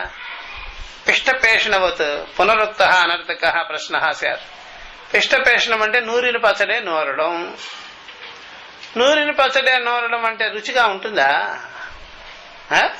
ఏం రుచి ఉండదు. నూరిన పచ్చడే నూరుకోవడం లాగానే మళ్ళా పునరుక్త అనర్థకం అయిపోతుంది. మళ్ళా అదే అడగడం, అదే తెలుసుకోవడం, వినడం అనేది అనర్థకం అయిపోతుంది. అత సావశేష ఉక్త ఉపనిషత్ స్యాత్. కాబట్టి ఇక్కడ అవశేషితమైన ఉపనిషత్తు ఉండాలా? ఏమిటి ఇంకా మిగిలి ఏమన్నా ఉందా ఉపనిషత్తులో? అది తెలుసుకోవాల్సింది. తతః తస్యాః ఫలవచనేన ఉపసంహారః న యుక్తః. కాబట్టి అది ఫలవచనంగా ఉపసంహారము చేయడం అనేది కూడా సరైన మాట కానే కాదు. మిగులు ఉపనిషత్తు ఏమీ లేదు. కొంతమంది ఏం చేస్తారంటే భగవద్గీతకి మిగులు కూడా చెప్తుంటారు. ఏమిటో తెలుసా? అది ఉత్తర గీత. ఉత్తర గీత లేదు, దక్షిణం గీత లేదు. గీత అయిపోయింది, ఉత్తర గీత అని మళ్ళీ తోకని యాడ్ చేయవలసిన పని లేదు. భగవద్గీత అయిపోయింది. నష్టో మోహ స్మృతిర్లబ్ధ అన్నప్పుడే ఫినిష్. సర్వధర్మాన్ పరిత్యజ్య అన్నప్పుడే ఫినిష్. మళ్ళీ ఉత్తర గీత ఏమిటి? ఉత్తర గీత లేదేం లేదు. అది ఎవడో రాసేసినట్టు ఏంటి పని లేక. అది ఉత్తర గీత ఏం లేదు అట్లా. కాబట్టి ఈ ప్రకారంగా చదవాలంటే చదువుకోగానే దానికి ఇది కనెక్షన్ అని మాత్రం భగవద్గీత కంప్లీట్ అట్లా. కాబట్టి ఏమేమో కల్పన చేసేస్తారు పురాణం అనేటప్పటికి. కాబట్టి ఈ ప్రకారంగా తతః తస్యాః ఫలవచనేన ఉపసంహార నయుక్త. ఫలవచనంగా ఉపసంహారం చేయడం అనేది కూడా సరైన మాట కాదు.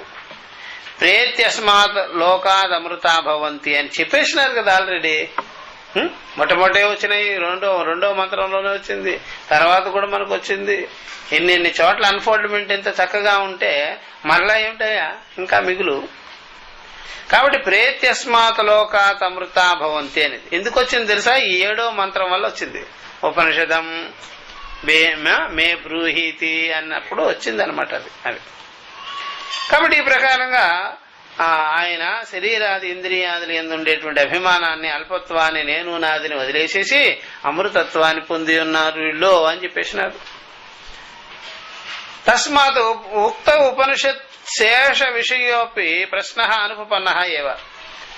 కాబట్టి దేర్ఫోర్ ఇక్కడ పై చెప్పబడినటువంటి ఉపనిషత్ విషయం ఉంది కదా, మళ్ళా ఆ ప్రశ్న పుట్టేదానికి వీల్లేనే లేదు, అనుపన్నమే. అనవశేషితత్వాత్ ఏం మిగులు ఏమీ లేదు, నో బ్యాలెన్స్ అట. అనవశేషితత్వాత ఇంకేమీ లేదయ్యా. అర్థమైందా? కహ తర్హి అభిప్రాయ పృష్టు ఇది ఉచ్యతే. మరి ఇక్కడ ఏమిటి ఆయన అడిగే వారి యొక్క అభిప్రాయం ఏమిటంటారు? ఎందుకు అడిగాడు ఆ మాట? ఉపనిషత్తు మళ్ళీ చెప్పండి అని చెప్పేసినా సరే ఉచ్యతే చెప్తాం. కిం పూర్వోక్త ఉపనిషశ్చేషతయా తత్ సహకారి సాధనాంతర అపేక్ష అత నిరపేక్ష ఏవ సా అపేక్ష చేతు. అది కరెక్ట్. ఇక్కడి నుంచి మనం నెక్స్ట్ క్లాస్ లో మనం చెప్పుకుంటాం. పై చెప్పబడిన ఉపనిషత్తుకి సహకార సాధనలు ఉన్నాయా లేవా అది ఇక్కడ తెలుసుకోవాల్సింది. ఇంకా దీనికి తగిలించవలసినటువంటి సాధనలు ఏమన్నా ఉన్నాయా లేవా అది ఇక్కడ అర్థమైందా? అట్లా దాని గురించి నెక్స్ట్ క్లాస్ లో మనం చెప్పుకుంటాం. ఓం సహనావతు సహనో భునక్తు సహ వీర్యం కరవావహై తేజస్వినావదేతమస్తు మా విద్విషావహై. ఓం